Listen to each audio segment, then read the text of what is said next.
नमस्कार, मैं अभिषेक उपाध्याय। आप देख रहे हैं टॉप सीक्रेट। टॉप सीक्रेट की खबर का बड़ा असर हुआ है। हमने आपको अयोध्या में दिखाया था किस तरह से पीएम मोदी के नाम पर लगाई गई प्रदर्शनी में योगी आदित्यनाथ की, उनकी सरकार की गुणगान करती हुई तस्वीरें बीच में स्थापित कर दी गई हैं।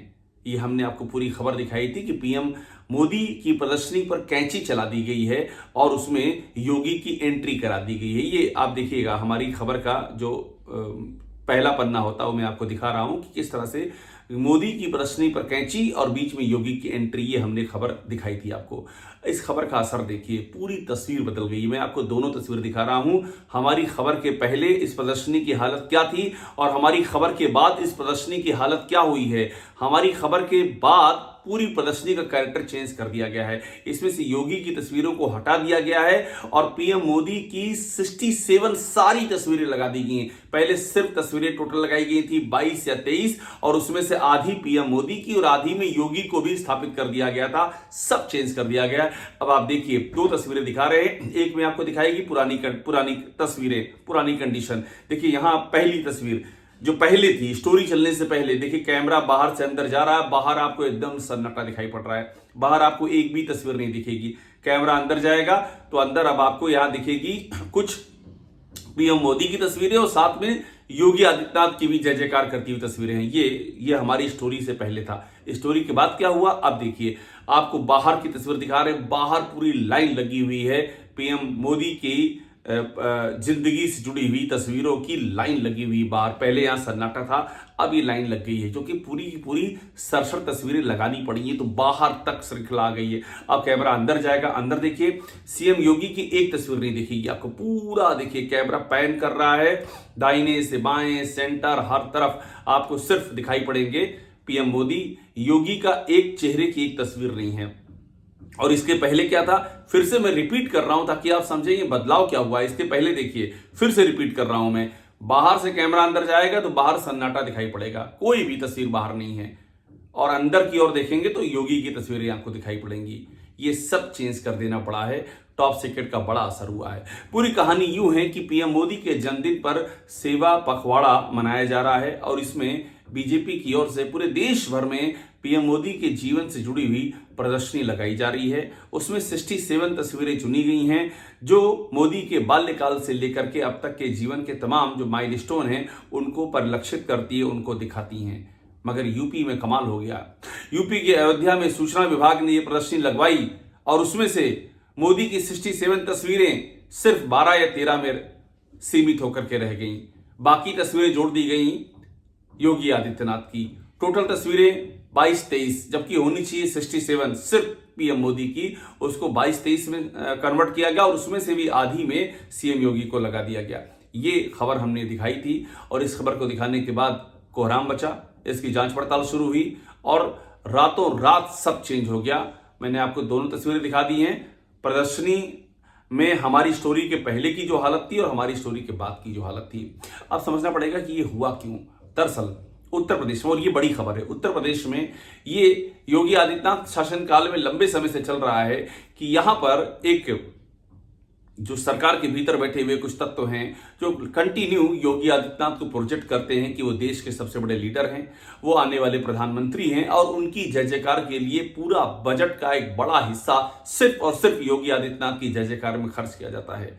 यहां तक कि दूसरे सहयोगी मंत्रियों की टारगेट किलिंग तक की बात सामने आई है।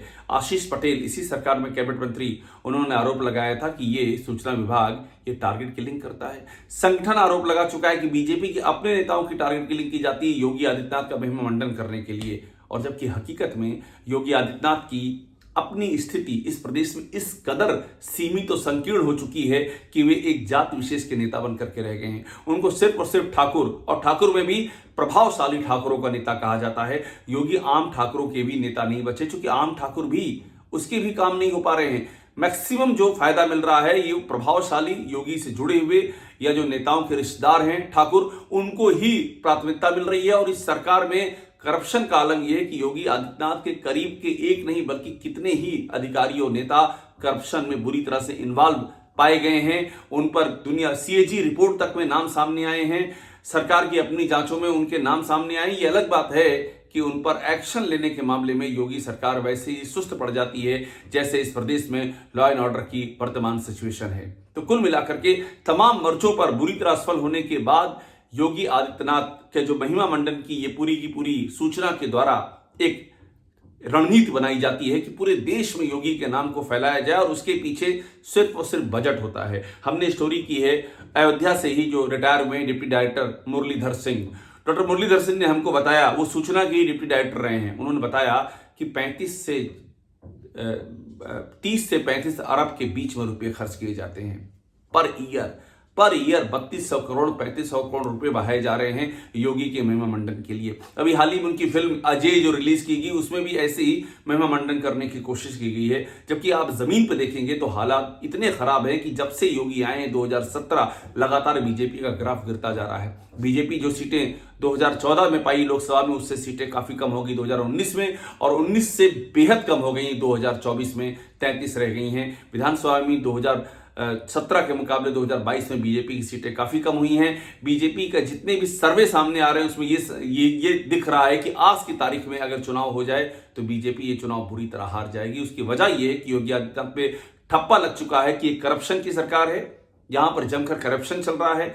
अवैध माइनिंग जो योगी के महकमे पीडब्ल्यूडी माइनिंग में तो सीएजी ने बता दिया कि किस तरह से अवैध माइनिंग का पूरा सिंडिकेट चल रहा है, और उसके बाद भी योगी आदित्यनाथ ने कोई एक्शन नहीं लिया। पीडब्ल्यूडी में एक के बाद दूसरे घपले घोटाले सामने आ रहे हैं, योगी आदित्यनाथ ने कोई एक्शन नहीं लिया है। उनके अपने ही करीबी अधिकारियों जैसे मनोज कुमार सिंह जो कि चीफ सेक्रेटरी थे, उन पर 10,000 करोड़ रुपए का चूना लगाने के संगीन आरोप लगे। उल्टा योगी आदित्यनाथ ने उनके एक्सटेंशन के लिए चिट्ठी लिख दी। तो कुल मिलाकर के बात वही सामने आ रही कि पूरा भ्रष्टाचार का एक बड़ा रिंग है और उस रिंग पर योगी आदित्यनाथ बुरी तरह से लाचार हैं।